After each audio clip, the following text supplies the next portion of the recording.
पराई नौकरी ऐं पराई छोकिरी इहे ॿई मथे जो सूरु अथव। पराई नौकरी हूंदो त भॼ भॼा में हूंदो, पराई छोकिरी हूंदो त भॼ भॼा में हूंदो। हिकिड़े जेको त पेज ते हिकिड़ो जेको त 4 सुवाल हुया, कंहिं दोस्त जेको त ॾिना हुया त हिन सुवालनि जा को मूंखे जवाबु ॾिए, उहो मां हिनमहिल जो ॾिठो।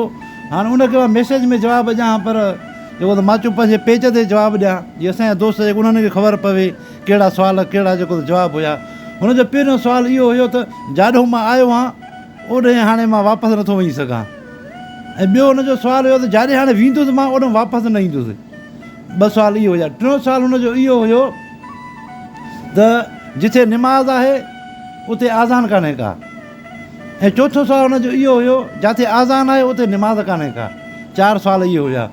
हाणे हुन दोस्त खे जेको तव्हां जवाबु ॾियूं था, त जेको पहिरियों हुनजो सुवालु हुयो त जाॾो आयो आहियां ओॾे वापसि न वेंदुसि, यानी की माउ जे पेट में आयो हाणे ओॾे वापसि न वेंदो। पहिरियों सुवाल जो जवाबु इहो। ॿियो सुवालु हुनजो इहो हुयो त जाॾे वेंदुसि ओॾो वापसि न ईंदुसि, यानी की मौत, जॾहिं मरी जो ईंदो इंसानु त पोइ ओॾो वापसि कोन ईंदो आहे।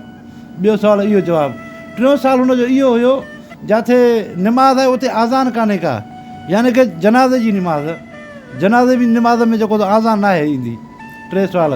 चोथों सुवालु हुनजो इहो हुयो त जिथे आज़ान आहे उते निमाज़ कान्हे का, यानी की असां मुस्लमान आहियूं, असां जॾहिं ॿार जो ॼमंदो आहे असां कंहिं मौलवी खे वठी अचे ऐं उनजे कन में जेको आज़ान ॾियाराईंदा आहियूं, उन आज़ान सां जेको त निमाज़ न आहे हूंदी उते, उहो जेको त ॿार जे कन में आज़ान ॾिबी आहे ऐं उनजी निमाज़ न आहे हूंदी।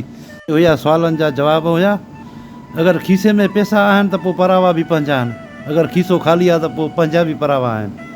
जे क़दुरु करिणो अथव त जहिड़े क़दुरु कयो, मरण खां पोइ त दुश्मन बि कफ़न हटाए हटाए मुंहुं ॾिसंदा आहिनि।